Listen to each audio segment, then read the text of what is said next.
Welcome everybody. My name is Andries Loubser. I'm from Charter Telecom, and want to just by way of introduction, I'll just tell you a little bit about Charter. Charter is a Cisco, Juniper, and Extreme reseller, and we have a team. We have offices across the country, 8 offices across the country. Actually, headquartered in coming in here just in time for the opening. We have headquartered actually in Victoria, although our largest office is here in Burnaby in the country. So we have about 250 certifications in our company. We are and have been the largest, after the local telco, the largest Cisco reseller in BC for I think 8 or 10 years or something like that. We also have been in the past the largest way back Nortel reseller, Avaya, Juniper, and now Extreme. Extreme is one of our big partners. That of course they just bought Avaya. We've been a partner for them for a while. But what we do is we deploy solutions. We do in order of several hundreds projects a year. We have about 50 highly qualified technical people. We and then we do about 70 projects at a time, that type of thing. So it's a pretty big part of our operation to do deployments across of those major vendors. We do basically everything they do. There's some exceptions, like we don't do Avaya voice, for instance. We only do Cisco voice and so on. So anyway, so that's who we are. I've been around forever as here in Vancouver and Victoria, so I was one of the founders of a company called Bordeaux Communications, who was a Cisco reseller for 16 years, and we merged with Charter. But 2 years ago, I think I kind of forget. Things are moving fast. So anyway, what I'm going to ask you is, I've got an accent. You may have noticed. If you don't follow what I'm saying, please let me know that I can repeat or explain. But I am going to ask if you have any questions like that, wants to dive into things a little bit, that we keep that for the end, just in terms of I'm not sure if there's going to be enough time what we have right now. So let's dive in. So let me first talk a little bit about a few trends in the market. These are just, and then I'll bring together why this is important to this issue that we have right now. So first of all, of course, I don't have to tell you that the cloud offers a lot of productivity benefits. Everybody's moving to some sort of SaaS and all that kind of stuff. There's a lot of that happening. That drives a lot of data in the cloud. That's the important point here. A lot of the data that's important to our customers and so on is actually stored in the cloud at the moment. We have another issue that happens, which is that users are demanding that that their apps are easy, or the applications that they have access to is easy to use. So they don't want to open up VPNs and all that kind of stuff. So what many of our customers are doing is they have SaaS apps, and then they have some internal applications that they make available quite easily, so that people don't have to go through a VPN to get to them. So they kind of make their internal apps look like cloud apps almost. So that's another effect. So it's exposed to the internet. People don't want to use VPNs. Being on a VPN effectively puts you inside the network, and being outside of VPN, of course, keeps you outside. And the other thing is, as you all know, internet is getting cheaper and cheaper and cheaper. So if your apps that you're using is in the cloud, why would the traditional model of actually taking a branch office and bringing all the data back to the head office, and then maybe at that stage forcing them to go through a specific set of filters and all that kind of stuff, and security appliances and so on, so they can get to the internet. That was a good model, because they were actually, only some traffic was going to the internet. Most of it was going to the data center. But nowadays, the data center is in the internet, so they can actually, so it's much easier to just provide every remote office their own internet feed, and so you have this distributed, undefined edge that just keeps on growing. Don't have to tell you that malware has a profit motive. So things have been accelerating forever, but now it really is accelerating. Now it's $1 billion industry for people to make things happen faster and faster. If there's a vulnerability, there's an exploit around right away, and it's not, there's the time to react is just so much faster. So another thing that this is maybe a little bit of an odd slide to have here. What does this have? What does security have to do with talent? Well, the reason why we have mobility and bring your own device is because we're trying to get as much productivity out of the few people that we could find that's actually really good at what they do. And so that is another thing that's, and plus you add to that contractors. You can't find talent, you find contractors. They're not actually part of the company, they have their own devices that they use. You can't find talent, you go globally and you have maybe contractors across the world that's part of your organization. That's another big place of where you can see that the traditional security perimeter isn't really going to help you, right? So, and I'm not even talking about IT skills. That specifically, that comes more towards how do you actually manage a highly complex security infrastructure. And if you can't even find people, there's a massive shortage in IT skills, and it's even worse in security, because in security's case, you know, a security guy that doesn't have years of experience isn't really a security guy. So, you know, this problem, a shortage of security guys, we can't even fix it now. This problem happened 10 years ago when we didn't start training security people. This means that this I call it the cliff that we're going down here in terms of availability of staff is actually going to get worse. So we have a few, all of those trends really comes down to a few results. First of all is that the capabilities of our security solutions is becoming less and less effective because people are moving outside of, we have them, we've secured our network and they're moving outside the network. The complexity is getting worse because we're having more and more security solutions just trying to get the same type of outcomes. And that means that now we have to have specialized people, we have to have a whole lot of, you know, the actual management of it becomes extremely complicated. What we really want is an environment where the complexity is kept to the minimum, because complexity is on its own is a massive security risk. And really the question that we're at really for many organizations is, does adding another security product actually give you but thereby adding more complexity? Is that actually worse, or are you better off now, or are you worse off? So just to summarize those ideas, the issue is that we have 80% of our assets is sitting behind this amazing security environment. If you've done your job well, you've got moats and walls and whatever you want. You've got firewalls, and you've got DMZs, and you've got IPS and everything, all sorts of security technology that protects your network. Beautiful. The issue is, first of all, your users are outside. How do you protect them if 10% of your users, or 20, or in some companies, because the remote sites doesn't have the security protection, about half the company may actually be outside of the really best walls you could build, and you couldn't afford or manage the complexity of running a massive, distributed security architecture. So that's the first thing. The other thing is, of course, data in the cloud. That means your assets are in the cloud, and more importantly, you don't even see the traffic between the users and those assets. You have absolutely no knowledge of that. So that's a real consequence of all of those trends. Basically, and then you add to this little problem that we also have now. I'm kind of going a little bit faster here, just skipping through the builds here, but compliance didn't used to be such a big, I mean, it's always been a big part of our job in security, but now it becomes the most important part almost from a business point of view. Security is certainly moving from very much getting the attention from the corporate head office. This is becoming a business problem. It was always a business problem. It was sort of given to the IT guys to fix, but now people realize that this is actually a business problem that needs to be managed by business people. And the way business people manage things is they go the compliance route. They go and say, we won't do business with this other company if they're not compliant with this and this and this. So, right, so that's a big thing. So what you need is, for compliance, is basically visibility.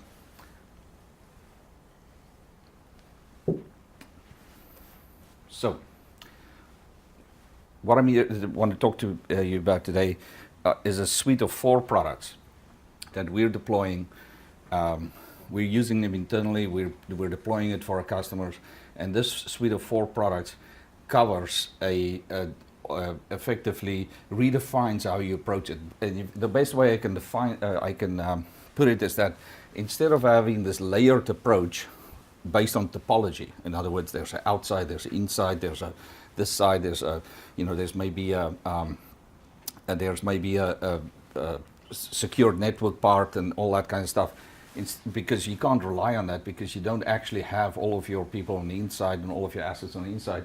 Instead of having that kind of layer, the approach is to have a suite of products that between them actually acts as multiple layers. And I'll give you a little example just in a minute here to show you exactly how it works. Just to introduce the suite of products, the first one is Cisco Umbrella. It effectively acts as your outbound firewall for any device that's out on the network. It could be handhelds, desktops, or laptops, doesn't matter. CloudLock is a firewall or a security compliance software that actually manages your cloud apps and how they talk to each other. I'll go through each one of these in a little bit more detail, so don't worry if you don't have to remember all the points here. But AMP is effectively an antivirus, anti-malware solution to protect your actual devices, your endpoints themselves. And an email security is an email gateway, is a security email gateway. And the reason why protect only one protocol, because email is 2/3 of security attacks still comes in through email.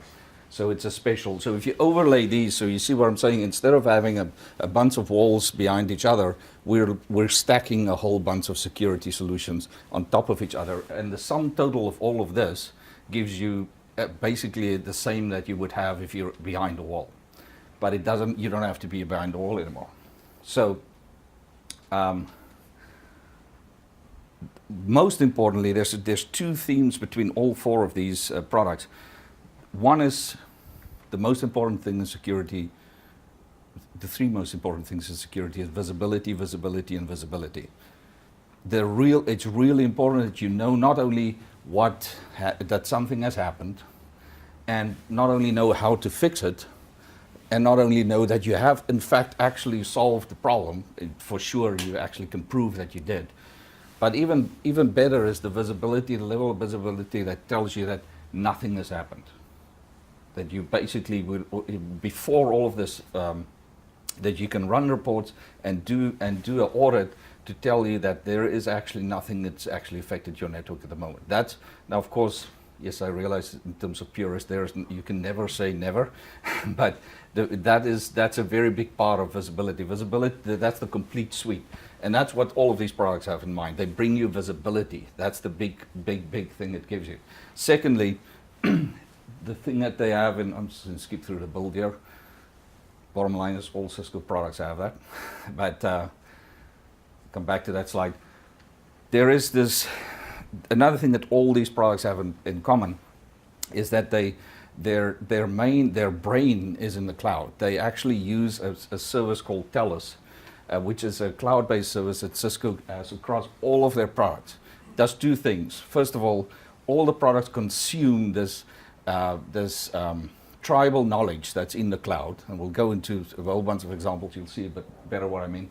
But they effectively able all the Cisco products across the line, including these 4, has the ability to pull information out of the Telus cloud to see if, for instance, look up the reputation of every IP address in the entire world, so that they can judge whether, for instance, classic cases, there's only a very small percentage of actual internet addresses that's supposed to be sending email.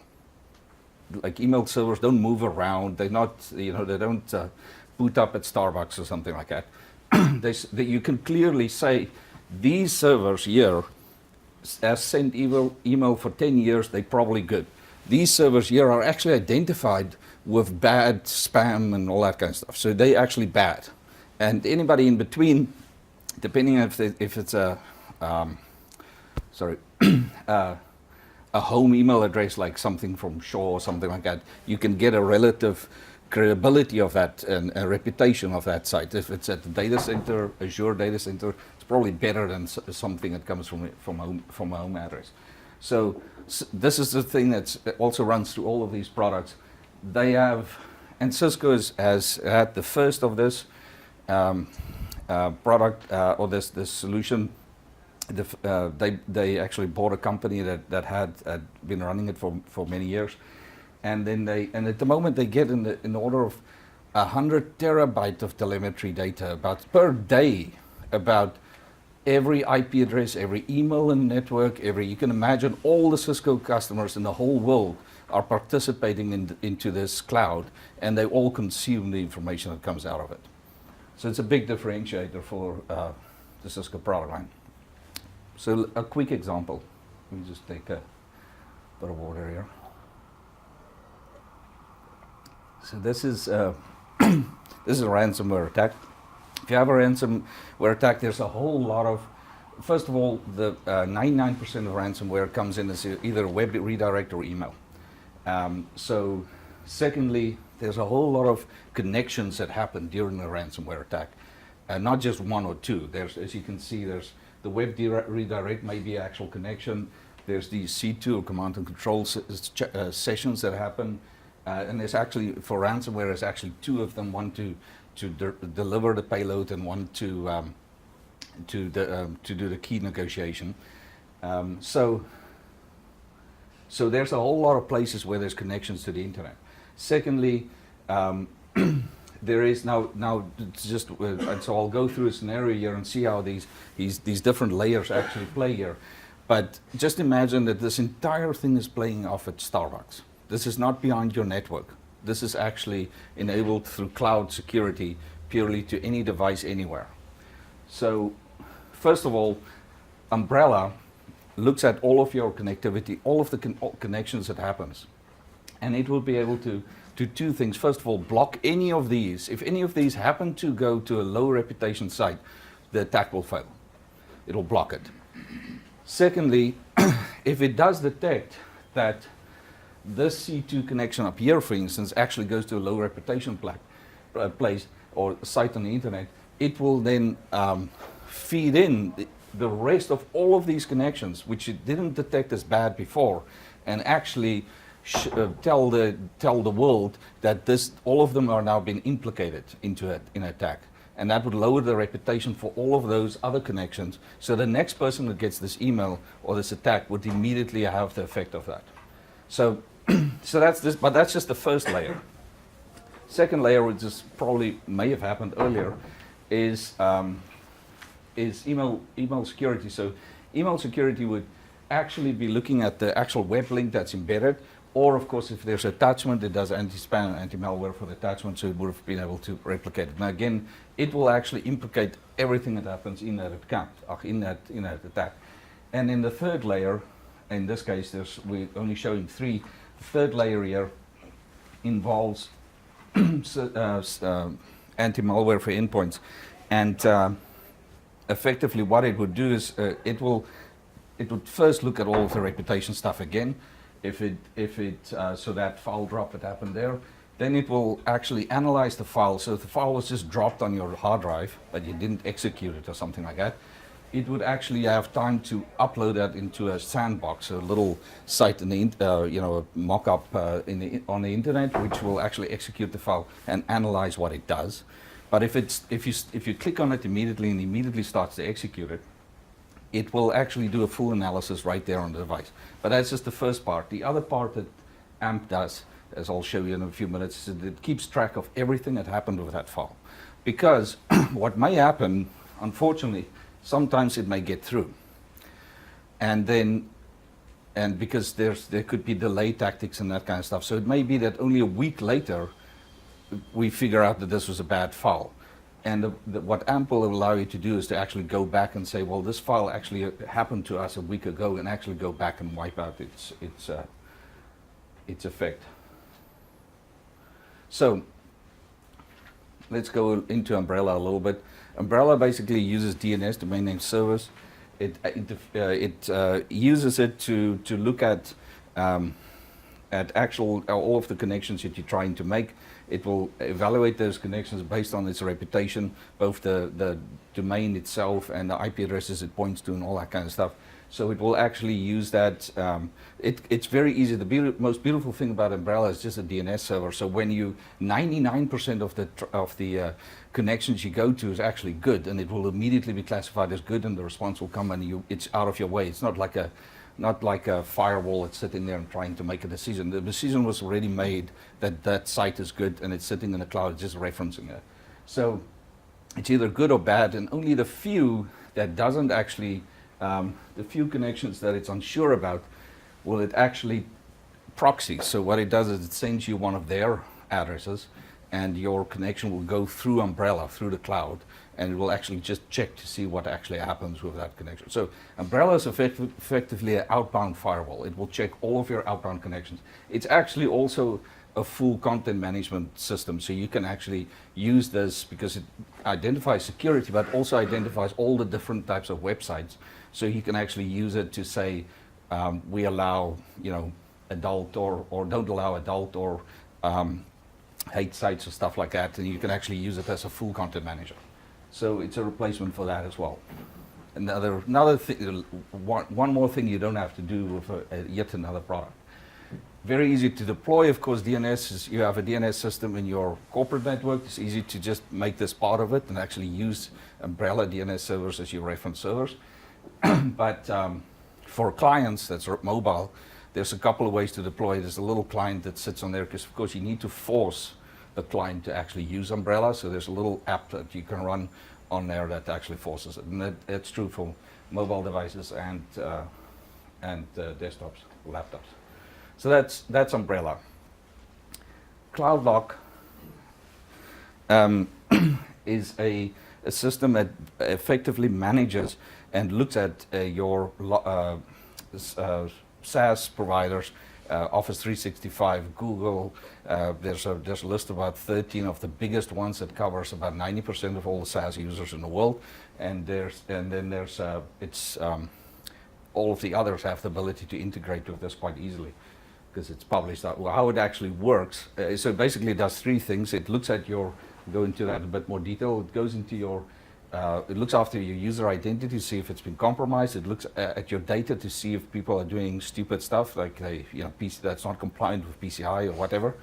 And it looks at your apps. And this is, if you saw Kevin's example that he was talking about, the OAuth connection that was created that he did there. So this actually manages the connections between cloud apps. So it audits and manages them. So I'll go, and the way it does it is effectively, it doesn't have to actually sit in line with this stuff or get involved in it. It's doing public APIs. Office 365 has public APIs. If you've got access to it, this system sits on the side and it actually gets into Office 365 and it manages all of the stuff for you. Specifically what it does, like I said, is these three things. So in the user, another acronym for you, UBA, User Entity Behavior Analytics. Basically what it does, it analyzes what the users are doing. It's just trying to find out if this is actually a user or if it has been compromised. Does it do normal user stuff? Like for instance, is it downloading all the data? That's probably a bit weird.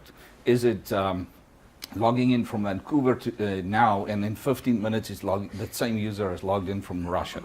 That's kind of weird. So it tries to identify, by analyzing users, just tries to identify that. So second thing it does is data loss prevention. So it's looking at everything that happens in those cloud apps, and it's looking to see, is there credit card information in there, is there personal information? These are all, so it can so it effectively audits your cloud app. Something, the data is not on site, they're very difficult to audit normally, but this effectively does all the auditing for you, and it can give you, so you can prove your compliance with PCI and all sorts of compliance. And of course it can prevent the data loss prevention. It can intervene if somebody's posting, trying to email credit card information. And the last one is where it looks at the connections between different clouds. So if you've enabled, say, Dropbox to talk directly to some other, like Office 365, you can audit that. So you can see, because this is a user thing, each user after a decision, they can make that decision themselves, and it's really difficult to know what they've done. So this will actually audit it for you, but then it also has the ability to, once it's been detected that a specific connection is a malicious connection, it is because of a malware infection, it can actually go and remove all of those connections. So quick example of that is the one that Kevin actually spoke about. Google got hacked last year. 300,000 organizations were infected, and all it was a Google Doc. Somebody sent it around, and the Google Doc effectively connected their Gmail account with another, with a malicious cloud service. So, and it gave them full access. And this is what it looked like. So the user got this little pop-up. They tried to open up a Google Doc, and it says, and of course, just like Kevin was mentioning today, if you saw that, there's always all sorts of ways to engineer it. You could say that this, you can make it look like it comes from the CEO or something like that. And then they go, and you may even have some engineered words in there. It says, just click on allow when you get a pop-up or something like that. And there you go. They actually allowed, anybody that said allow would now, this malicious cloud app has full access, complete access to their entire Google Gmail account. And especially if Gmail is a corporate account, in that case, that would be a little bit of a problem. So now the issue is it's also perpetual, it's persistent, it never goes away. You can change your password, it doesn't matter. This is a separate token that sits in the background. And actually, this is a permanent connection that's been allowed there until you actually go and disallow it again. So how would our layers help? First of all, email security would have been able to identify both the document. It looks at all of the URLs, even URLs in documents, and tries to figure out whether it should allow this email through. Secondly, Umbrella, when you click on allow there, when that little thing pops up, there's actually a redirect to a website for this to allow to get the token created. And if that's a malicious site, Umbrella would have blocked it there. But let's say they didn't, and everything went through because it's a day zero attack or something like that, and it was unknown at the time, or it was a specially crafted attack for your organization. If in a few weeks, Umbrella actually figures out that this attack is something that's been happening, and there's a lot of sharing between them, of course, then what it will do is it will actually, from then on, protect anybody, but also it will instruct CloudLock to go and look for these connections that's sitting there and actually remove them all from your environment. So that's probably the best example of an actual malware attack that CloudLock gets involved. And for endpoints, is got 5 minutes left. And for endpoints is effectively this is the most important slide. And for endpoints is effectively a mechanism it acts as a firewall, but unlike say Windows firewall or antivirus, all of those applications have to make a one-time decision. They have right now they have to decide, are they letting this file through, or are they removing it. They only get one kick at the cat. So what that means for you is that once it's through, that's why antivirus has such low accuracy. But because there can be sleep, even if you analyze the file, there could be all sorts of sleep techniques that they use, so the actual malware actually only kicks in a month later or something like that. So what AMP does, let me just see, it effectively provides you with this ability to track. I was going to show this one slide here. It tracks everything that file has done. When is it run? Was it copied anywhere? Did it spawn any new services?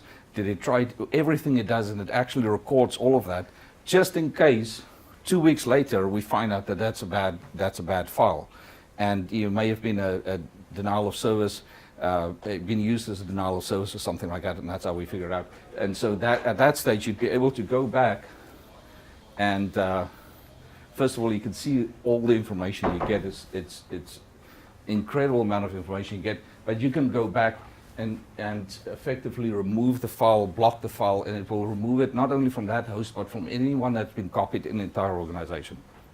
So That's email security.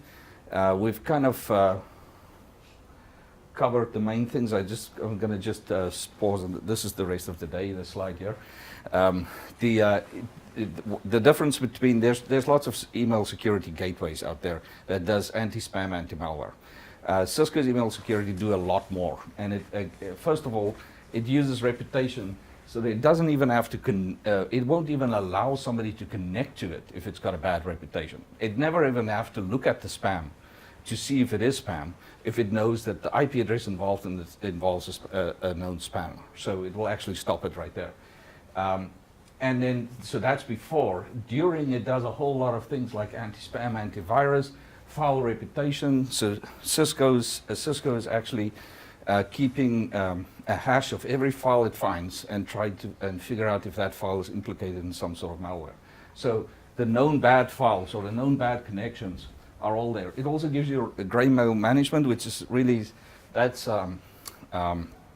social media, emails from social media and advertisers. So not actually spam, but ads. And you can actually, this is just a management plane, so you can decide that in your organization you don't allow it, you allow it, whatever you want to do. And then it looks at content. So it actually looks at the URLs inside the email. So if there's an adult URL that gets sent to you, it will block the email and that kind of stuff. And then outbreak filters is where it actually stops any type of attack that's really imminent, things that's happening right now. It's another filter layer that just won't allow anything for the time being.